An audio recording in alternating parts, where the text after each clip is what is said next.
chaos on this planet is due to the music the musicians are playing, that they're forced to play by some who just think of money and don't realize that music is a spiritual language and it represents the people of earth.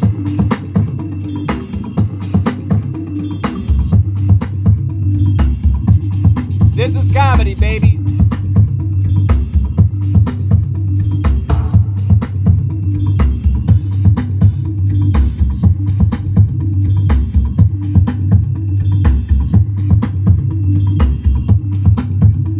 Hope everybody's been having a good couple of weeks.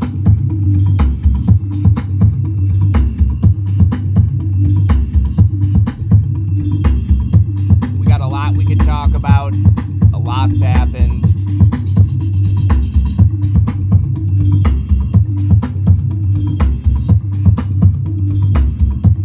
And it's not exactly that I'm not motivated, boys and girls, but holy shit.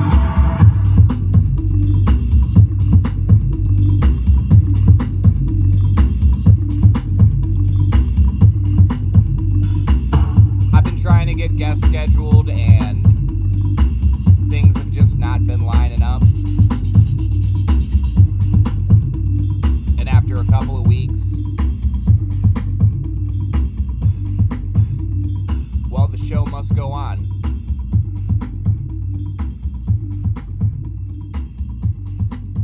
You know, I'll be very honest with you guys.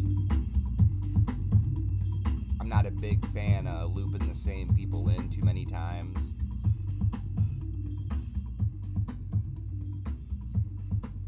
And as I still try to figure out exactly what the fuck I want to do or what this is all supposed to mean, you don't really know what the best foot forward is sometimes. Because I know I have people I could ask to come on here and have a good time. But there is a part of me that feels I'm forcing it a little bit. And that's when you want to reset. So I think we're going to take some time, chill out on bringing anybody on. If that lets anybody down, I'm sorry. I think we've done a pretty good run thus far. We've done Sibling Revelry. We've done Gay and Racist Show. We just had Dave and Lemonheads on. There's a lot of great content out there. Spin the block. Run the numbers up.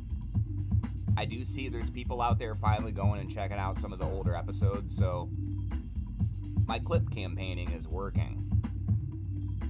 And I got more coming down the pipe, but I've got more on my plate now than I did a couple months ago.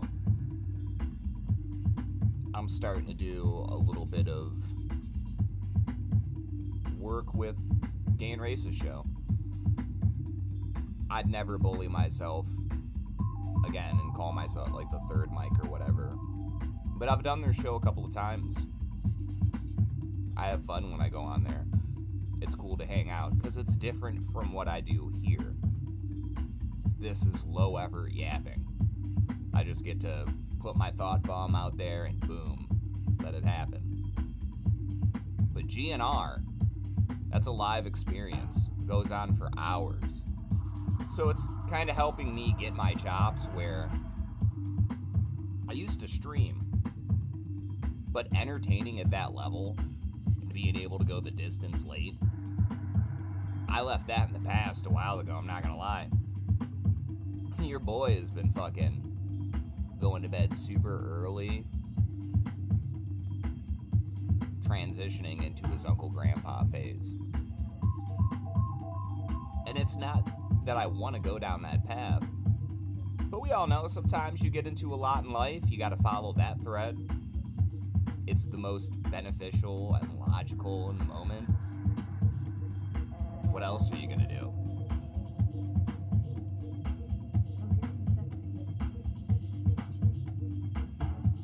So yeah, here we are with a fresh new episode.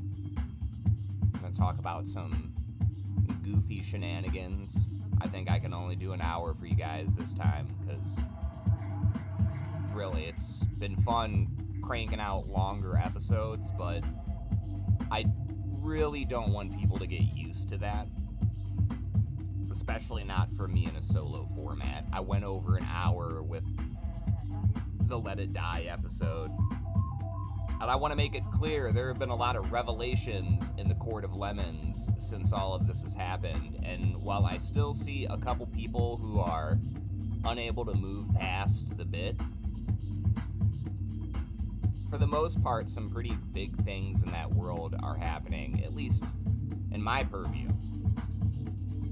People who might not be that close to it or don't really give a fuck.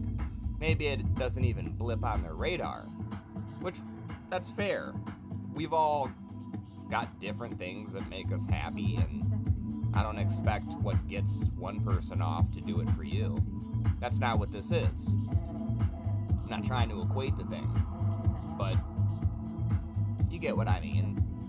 Like, something very cool in this universe happened, where anybody who's a fan of Lemon Party, anybody who's a fan of Ben Avery, anybody who's a fan even of Jeff Dye, if you're a fan of comedy and you like watching the shit show, as Carlin put it, then the entire saga between Ben and Jeff has been enjoyable. You've liked it.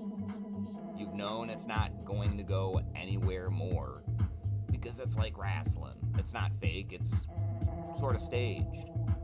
Ben and Jeff aren't gonna hurt each other. None of this is real. If any of you schizophrenic morons think it is, well, you've read too much into something that doesn't exist. But to take it back to a fun note, shout out to Vandal. I swear I say his name a little too much on here, but I was hanging out with him. He's been streaming a little more, so we were all chilling in his stream. And I don't know if you guys had saw on X, but he had gone to the Jeff Dye show, and there's this Lemon Party figure that he made, which I'm not going to go into details about that. All I'm going to say is it's a fucking cool figure, okay? Made this figure. He still has the figure. He goes to the Jeff Dye show with the figure. He gets Jeff to sign it, saying, "I love the Lemon Party."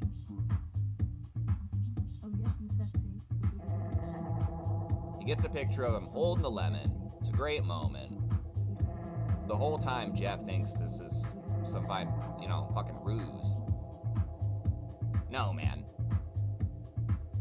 Not everybody out here is actually on a certain type of time, right?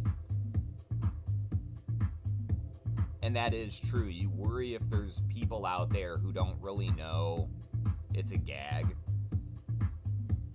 And this isn't me saying that perhaps Ben and Jeff don't have some real beef. I'm not saying they do or don't. I'm saying a lot of what you see is staged. And if you buy into it, you're a fucking idiot. You're supposed to have fun with it. You know, believing in the magic trick makes it what it is, but we still know what it is. We know it's magic. Same way we know wrestling, it's not fake. They always get real upset about that. It's not fake. It's choreographed. Even staged might be the wrong word, because staged implies as if you're compromising someone, as you would do in sports, a bribe to a ref or a player. That doesn't happen. We're talking about something a little more pure intended, which does exist. I'm gonna be honest with you. That shit does exist out there. Might be far and few between, but depending on where you are and where you go and where you're at and how you present yourself as well, that sometimes has a little bit to do with it. Even though maybe it shouldn't, but it does. Yeah, it's out there. You just gotta go get a little piece. And this is a good example. Vandal taking the time when nobody else is. Everybody's just saying shit on the internet, including me. We all know how I've trolled Jeff. I've had a good old time. You know? I've had some good, I won't say viral. To me, viral is hitting more than like 1K likes minimum. And even then, that's not viral. Viral is anything over 100K. When I see something over 100K likes, I'm like, alright, that went viral. But if you're in the 20s or 30s, I don't really consider that super. That's like a micro viral. So even 1K to me isn't like you're a big shot. But if you can get something to go over 1K, that's way different than something that has 200 likes or 300 likes. It's just a completely different area, right? So I've had some good moments with him, but none of my most viral moments have had anything to do with Jeff, because it's just the people in that realm who are liking and engaging with that specific set of content. The only way that you get people outside of the group to maybe like what the group has to offer is by going to other spaces and just not necessarily promoting it, but just existing, and then maybe there's overlap. That's how socialization works. Most people don't recognize that. It's a fucking baseline thing, dude. Get out there and do some shit, have some fun, because if you don't, by the time it's all over, you're gonna be the one sad and regretful. And look, we all beat ourselves up over shit that is real or isn't. We all have moments where we falter, but we also have moments of great triumph. And you should try and not necessarily ignore the ones you fail. Take those lessons and use those to help you triumph. Don't be defeated in dark times. I'm trying not to have myself have that ever. You have to rally above. I'm not perfect with it, but I do my best. You don't gain anything from panicking about an inescapable situation. Because if it's the end, it's the end. The inevitable is the fucking inevitable. When time runs out, time runs out. There's a lot of people who are only used to this version of the cushion, and they don't understand certain cycles of life. When they see people in their 50s who are homeless and they wonder, how did this happen? It's because they didn't have mommy and daddy to move in with anymore when life didn't work out at their little fucking painting school. And they had to figure it out. You know, they couldn't live in that studio for $3,000 a month. Or sometimes more. That's kind of a lowball. That maybe mommy and daddy were agreeing to help pay for because you got into a decent college, but that didn't go anywhere. And now mommy or daddy is maybe sick. You didn't think about when that was going to happen because you spent all your time doing coke and fucking while saying you were going to go to art school. And you failed out of art school, and now you're just like a bullshit artist who doesn't know what they're doing anymore. And you keep doing coke and you keep fucking because that's all you know. And things just keep getting worse for your parents, and you're like, well, I'm just gonna keep doing coke because that's the only thing I'm good at, even though it's destroying my whole life. Then you have your first cocaine overdose, and your parents are dying, but they're at the hospital looking over at you saying, this has to end. And you're reconciling in your brain, trying to figure out, I don't want to let everyone down, including my parents, but I don't want to stop doing the coke. So you tell your parents that you're going to stop doing the coke, but secretly you keep doing the coke. And you're trying to find clever ways to hide it. Oh, that's just powdered sugar from when I was baking earlier, Mom. You're silly. You're being silly. I'm fine. And then your father suffers a brain aneurysm or something. And now you're just this disheveled, coked out, fucking mongoloid chud doesn't know any better and you see your mother broken, you have no idea how to console her because the majority of life, instead of feeling, you're doing coke, so you're all coked out now. You have Dan Aykroyditis because he's one of the only ones who made it through the cocaine demon, but we all recognize how it saps the soul from you. And we're just kidding, Dan. I love you. You're great. You're amazing. Ghostbusters was awesome. And Blues Brothers, and you're the best. I love you. I love you, bro.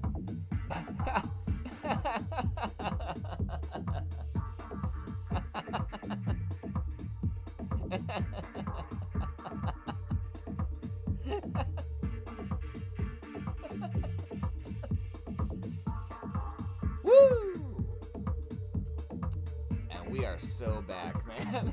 I'm fucking locked in today.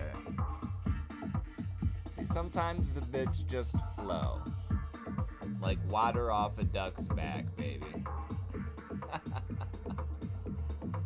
Oh, man. Well, one of the things I wanted to talk about, now that we're, like, decently into the show. Oh, my God. Did you guys see that fucking chick that she's dipping her feet into this blue juice? And guys are lining up by the horde to hunch over or underneath her, right? To hunch underneath her with their tongues out like dogs, desperate in the desert for a lap of a water droplet in their dry bowl. As she pulls her foot out of the juice and lets it drip into their mouths.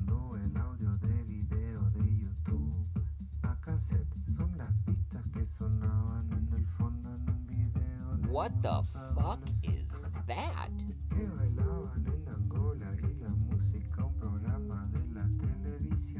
I don't even want to get into the whole, bro, how do you know her feet were clean before they went in there? How do you know she wasn't wearing some fucking goth girl stinky black boots? You know, the kind where she's just always wearing them. She never washes her feet. They just stink. You can smell them as soon as she enters the room. And when she leaves, there's a permanence there for like 10 to 15 minutes where it just kind of lingers. You know, it's not exactly the smell. It's half of a smell. It just won't go away. It's on the edge of your nostrils, so it continues to haunt you with every inhale. You're desperately trying to claw it out. You just want to smell anything but that disgusting stench. How do you know it wasn't that kind of shit? And then she dipped it in there and fucking you lapped it up like it was the greatest gift you've ever been given. Not Christmas with your parents. Not a birthday blowjob from your girlfriend. No, it's this bitch saying, here, slurp the droplets from my feet.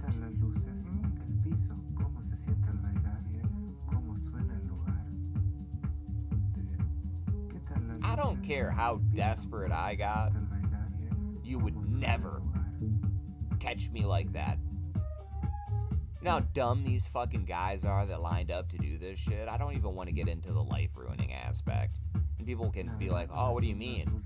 Look, I'm not saying it's bad to have your fetishes or whatever. Or you want to support that shit, okay.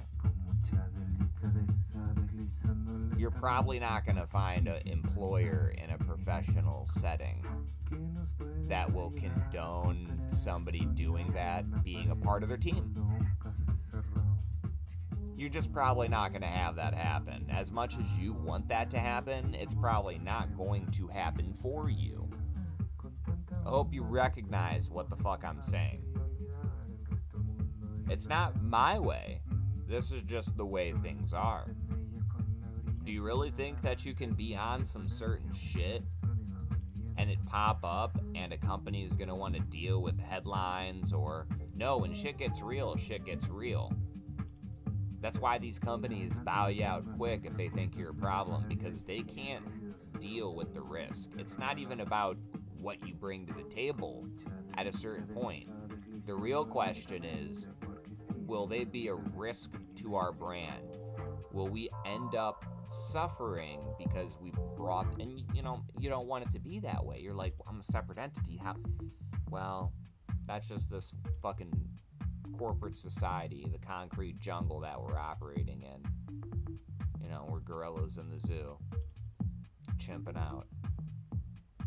Look at Chud, man. He's done.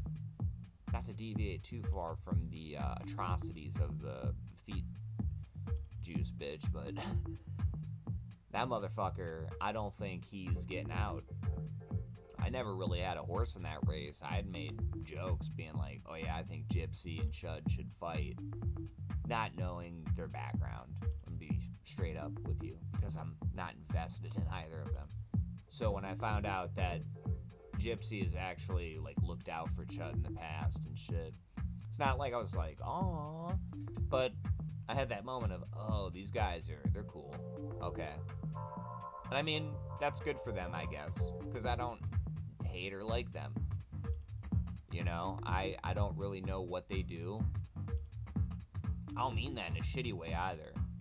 I'm saying that I don't know what the intention behind them is, or there's got to be something behind the actual face, where I don't think it's just racism or bigotry, because you'll see those wholesome moments where it'll be kids or whatever, and Paul Miller will actually say some kind shit, even if they're, you want to say black kids or whatever. He'll have a sincere moment. He's not going to be like, oh, you fucking N-word. He's not like that. But he absolutely will try to provoke people, and you've got to wonder what's behind that truly. What is he trying to show people as an example of himself being this version of someone in life? Because that's the way I see it. And maybe I'm just giving these people too much credit.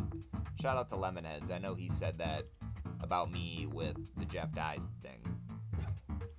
Because again, I thought Jeff Dye was just doing the GoFundMe as a multi-layered strategy where this could work out and I could get a bunch of money, or it would at least be funny and people would talk about it for a while and I would become, a little more relevant to sell tickets. And I'll be honest with you, exactly what I said was going to happen happened. This new tour, and Jeff is selling good. I mean, he got Vandal to go and he signed the Lemon. So anybody who, this isn't a shot at Lemonheads either. I love you, Lemonheads. You're the shit. I'm trying to give you credit to a point you made, because maybe sometimes people aren't that deep or strategic, but exactly what I said was going to happen with Jeff has played out. If anything, he's become more relevant because of Ben, because of us. There's no denying it. I said that from the beginning. If we engage with this guy, that's what's going to happen. And I mean, look what came from it. Ben is going to Skankfest, bitches. I can't wait to see that guy. I wanted to see him last year. I'm going to shake his hand.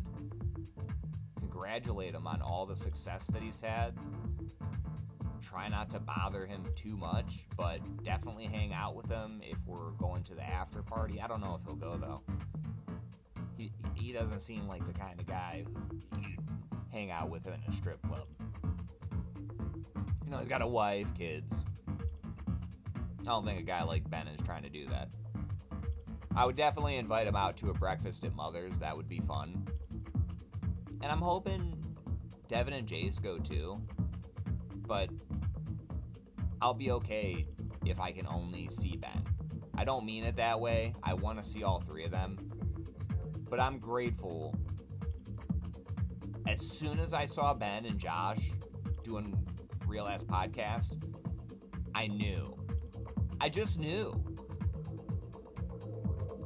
And I've bragged about it enough. I'll call it a brag. I think it's so cool that I did Corn-Fed the same episode with Josh, and Josh's talent at Skankfest. I get to volunteer again this year. Vandal's trying to, in addition to his VIP, he's trying to get a vendor pass. I would love to see that. I would help. I would help. I would make sure that got set up perfectly.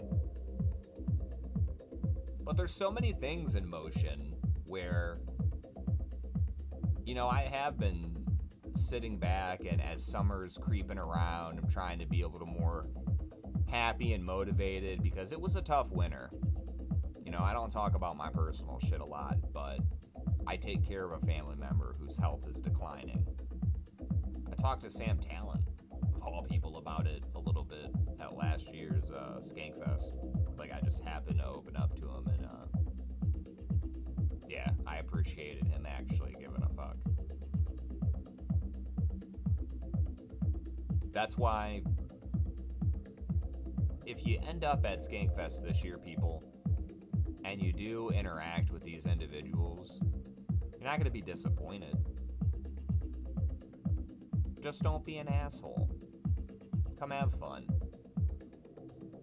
Last year's was great. This year's going to be even better. I mean that. People love saying that shit just to overhype it. No. What they pulled off by winging it at a venue that you don't have that much planning. It's the first time. Anything could really happen. And it went so fucking smooth. There were hiccups. I'm not saying there weren't. But in terms of could it have went a lot worse? Oh, of course. Things went really fucking smooth. So, yeah.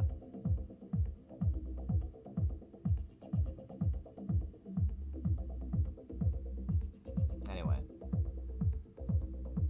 I genuinely hope none of you motherfuckers out here are into that bitch dipping her feet into the juice.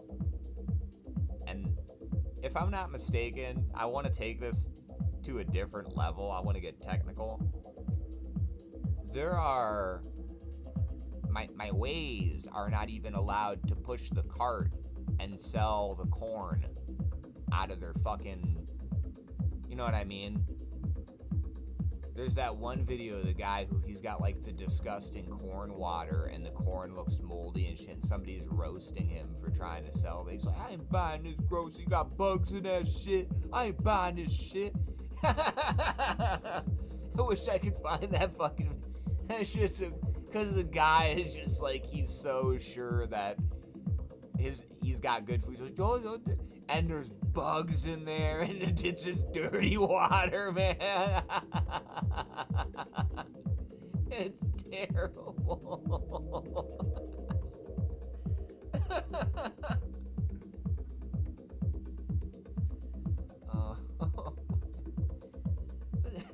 Like, I'm pretty sure if that guy can't get away with selling his shit because of health code concerns, right? You have to have a permit to sell food. How can this bitch get away with dipping her foot into some juice, and they claim that because it's alcohol, any bacteria or whatever? Brother, how is this going down? Maybe I'm just too square. I don't know. I don't think it's a good idea. If other people do, right on, but what the fuck are we doing with life? What have our young society turned into? It was all a bunch of fucking neckbeards with 4 eyes, and I just don't understand, dude. What happened? Where my country gone?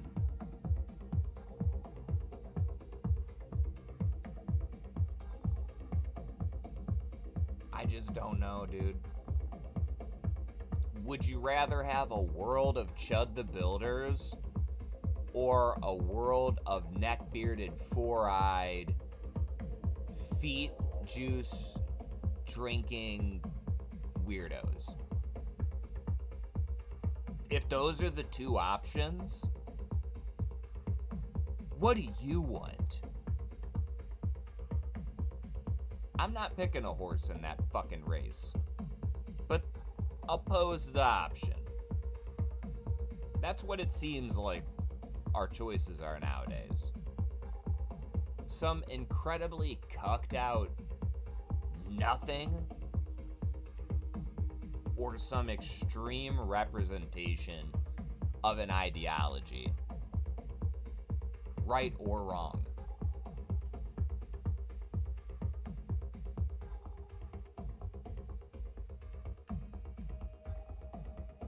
I think it's disgusting. But I'm sure there's some foot fag purists out there who are gonna tell me, no, brother, that's freedom, that's power.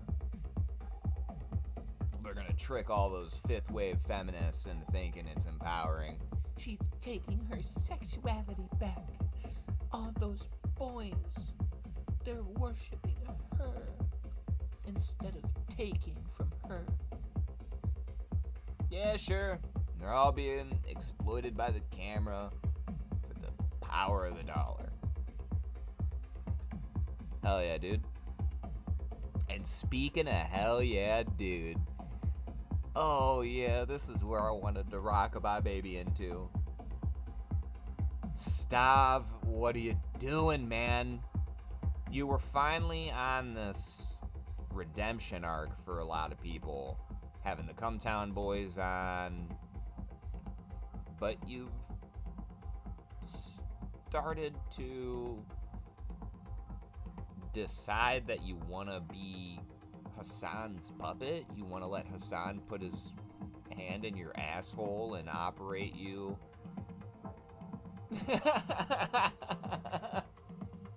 And control you like a... it's a self-fulfilling prophecy. You went from singing that with Nick to you are being controlled. You're getting puppeteered, man. Why would you go on to Hassan's stream? Hassan is the same class as Asmongold. I hope you know this.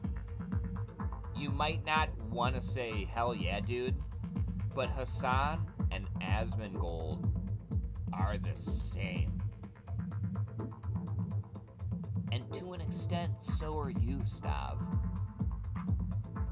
Like, you didn't come up from playing World of Warcraft. You came up from going,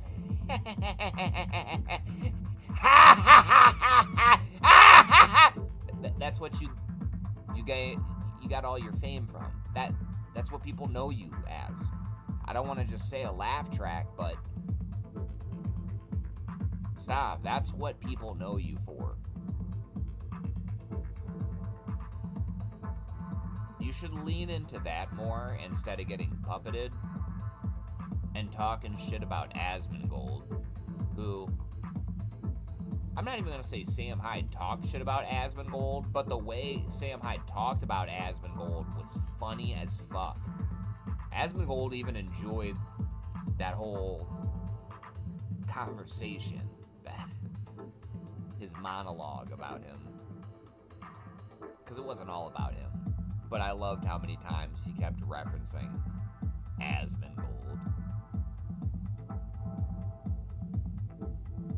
But do you not recognize how out of pocket and blind, oblivious that is? You know, I could make a corny joke right now, but I really don't want to do what Asmongold did, even though I laughed harder at that than, I don't know, probably anything you've ever said, Stav. But when he just quickly dismissed you with a shut up, fatty.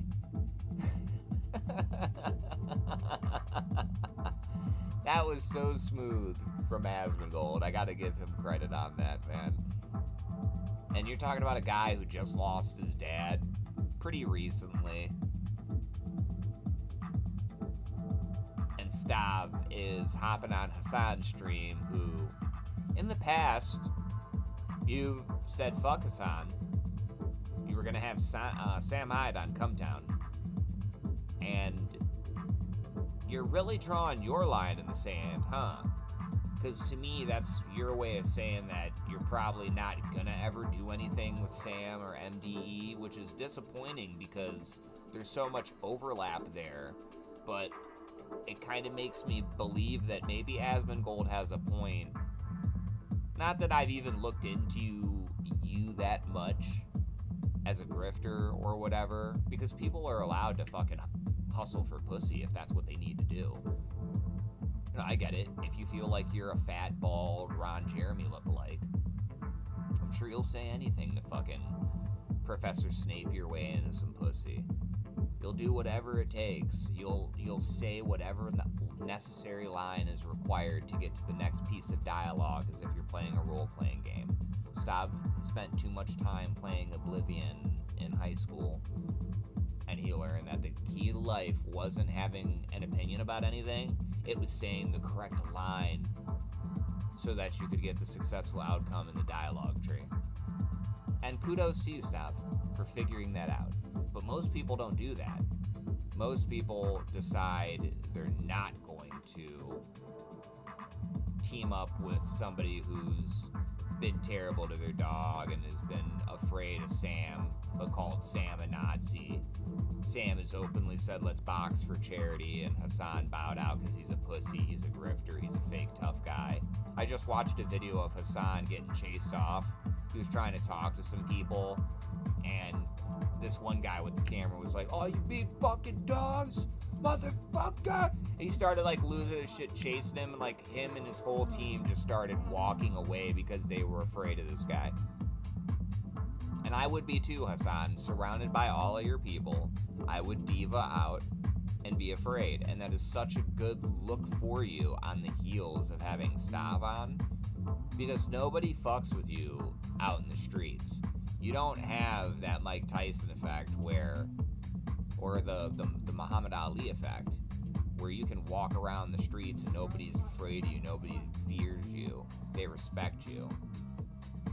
Motherfuckers don't like you, bro. Look what just happened to Sneeko. Sneeko got jumped because he finally started slipping. He thought shit was sweet. He thought he was safe. He couldn't afford security the same way anymore.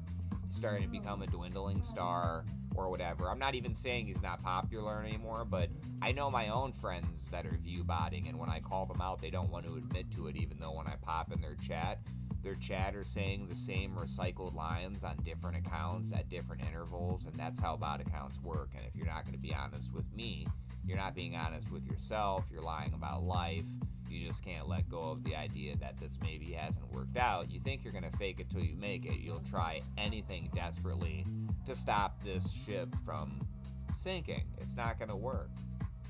Sometimes you have to know when to fucking move on. But I've seen it plenty. And look what happened to fucking Sneeko, buddy.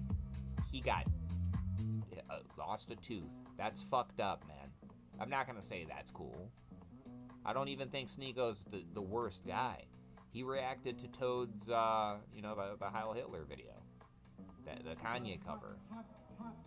That's kind of cool. You know what I mean? Toad has been on the show. It's fucking... It's so sad to see people not willing to accept what it is. And Stav really had this easy path back. I don't even want to say forward, but it was just this path back where you had reconciled with the Cumtown boys publicly. You guys had some content out there again for everybody. What you guys need to do, or needed to do, because I don't want to hate you, Stav. I just think that this was a bonehead move and you should fucking not be doing shit like this, right?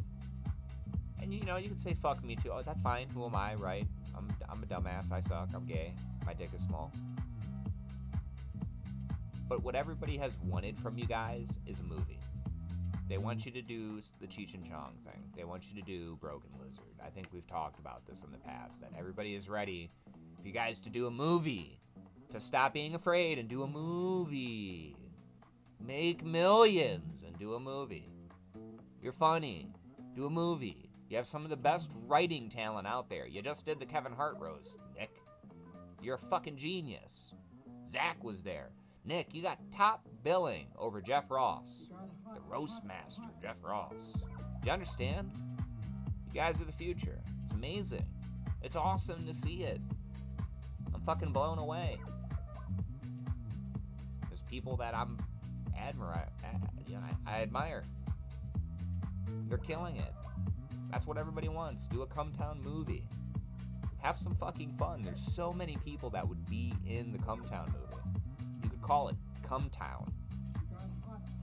Who cares? Fucking do it, dude. Life is too short. Do it now. David Spade was 35 when Joe Dirt came out. Why can't a Cumtown movie come out? All those shorts and sketches that you guys did were some of the best shit ever. And the same thing with Lemon Party. Not to really just bob back into them. But when they were doing those mini sketches, they were fucking hilarious. Creating this whole fake, oh, we hate Ben, he's gay, he doesn't do anything, he sucks. All the fighting, and the hospital sketch, and all of those great sketches. They've always been really good at writing sketch comedy. I've referenced Devin Costa doing his, the low-key shit. They're all really good at that. So that's what I mean. It shouldn't surprise you. None of this should surprise you. And if you would just stop trying to be Hassan's bitch, aka a female dog. You don't need to wear a shock collar, and don't do that. Stop. Stick to what you know. Leave Hassan alone. He's bad news, man. Do you not see that he's about to go down? Do you not see that guy's going down too? He's going down, down, down, down, down. Stabby, baby, baby, baby, no. Are you out of your fucking mind? It has to stop. It really does. Because Hassan's a fucking bum. Don't be dumb about this shit. Lock in, man. Lock the fuck in. Stop. I'm serious. It's been nice to finally... I don't want to be emotional about it or whatever, lame. But I'll be honest, it's been tough listening to any of your content after the way the split happened. It's been no problem sticking with Adam and Nick. But, to take a moment off of Stav, because this is fair to say, there's been a recent revelation on that front too, where after Nick's departure of season 2 of the Adam Friedland show, I don't think that there's any bad blood there. If I'm not mistaken, Nick is still on the credits as a part of the show. But more importantly, we already knew when we saw certain guests come on that it was bad.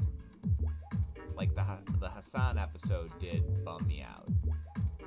But then he had Tim Heidecker on. And I don't know if Tim Heidecker deserved a spot on the Adam Friedland show. But who am I, right? It just seems like these very specific moves designed to alienate these guys who are inevitably going to step into these powerhouse roles from people like Sam Hyde. And I'm the guy who loves funny, right? I've seen the limited stuff that Sam has gotten to do with Nick and with Adam. I don't think he's done anything with Stav, to be honest with you. But when you have Tim Heidecker on your show, the guy who literally fucked his entire career over, I don't know if that sends a message or I'm reading too much into a business decision. But there's plenty of business decisions you can make. I don't know if you needed Tim Heidecker on your show. I think it does more for him than it does for you. I think a lot of the guests that you've had on compared to him outshine the fuck out of this guy. But I get it. Part of the Adult Swim network. He has some clout attached to his name, but not all of that clout is good clout. He's responsible for fucking over someone's career.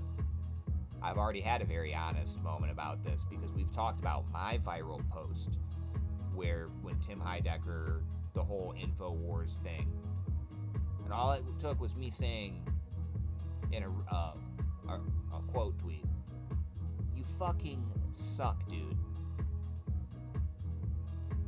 Sam has been right about you. 2.5k likes. That shit's pinned on my fucking X. It's gonna stay there. Cause fuck Tim Heidecker. And fuck Hassan. I don't know why you guys are playing both sides of the fence, and maybe it's not my place to judge.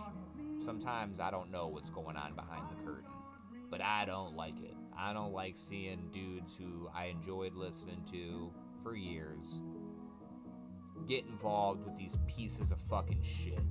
Because it's one thing to talk shit about the people you've talked shit about, whether it's jokes or you actually do have a beef with, Epstein. Because there's hours of content with you guys discussing all of it. It's crazy to see you turn the page, and I'm not calling Heidecker by any means, just because I'm mentioning this in the same breath. Or I don't want anybody to draw that conclusion. But it's just funny to me that it seems like there's no holds barred anymore. Maybe that's the point I'm trying to make. Is that the odds have changed.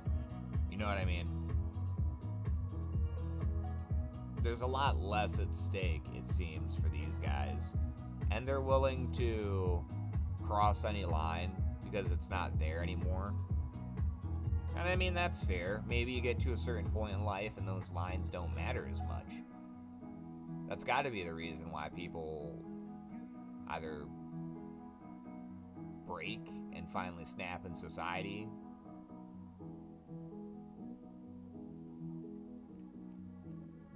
And I mean, I can think of a couple situations where I've been told some chilling shit that you don't take it for granted when you hear it. I may have told this story in the past, but there was this old man in a bar, and these kids were fucking with him. And they wouldn't stop. I think this guy was in his 80s or whatever. And he's just at the bar. He's just a local, he's at the bar, and these kids, they don't know no better. And finally, he has enough of it, and he's not a loud guy, but he turns to him, and he said something along the lines of, "At my age, a life sentence means a lot less." And as he was saying this, he moved his little, hoodie jacket and showed that he had a piece.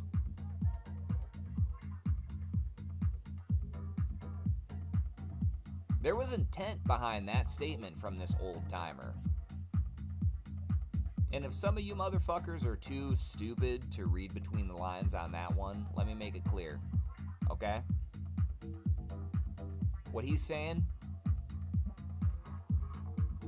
is that it's nothing to take 50 years from you when he will probably only do 5 years in prison before he dies anyway. He's gonna die soon anyway. If he deems with all his wisdom and experience that you are a waste of life on this planet, he will gladly trade what he has left to deny you what you have in front of you. Because you're too stupid to recognize how precious it is. And that's valid. You don't exist to torment anybody. That's not comedy, that's not fun. Look, I love trolling people. I'll be very honest with you. I could have made a career off of it. If I would have been like some of the people I grew up when I was a kid on YouTube watching, because I've had different opportunities to do things, but life presents challenges, and you can't always do what you want. Can't always get what you want. So I've been struggling to figure out when and where I gotta pick and choose my battles.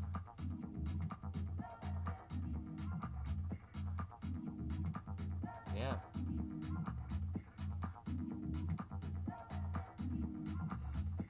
And I do want to keep rambling, but we're getting to the end of the episode. I know I haven't been updating the Patreon. I think I'm not gonna. I think I'll just keep doing the YouTube show. No one joined the Patreon. If anybody wants to laugh at that, that's kind of funny. Not even as a free guest. Which is fine. I'm just not there yet, and we may never be. But here's a new episode for anybody that gave a fuck. If you laughed at anything, I'm glad I could supply. I will try to dip my toes back in next week. I don't want to promise guests or anything anymore, you know? I'll fart around and see, but I just didn't feel like asking anybody this week and not being able to get it set up. That's not a shot at anybody. People have lives. I can't expect people to just jump through fucking hoops for me. But when you can't get shit lined up, sometimes you just take a pause. And I mean, I've had my own shit to focus on here. A lot of shit's going down. I gotta lock in. Gotta pay attention to shit. And if you're ever wondering where I'm at, come check me out with the Gay and Racist Boys. They're live every Friday or Saturday. I like to creep on around there. Who knows, you might see me, I'm gonna see if they want to do something this coming week. I wanted to do it yesterday, but something different planned, which was great. But I'm gonna see about doing something with them next week on their show. Love you guys. Thanks for hanging out.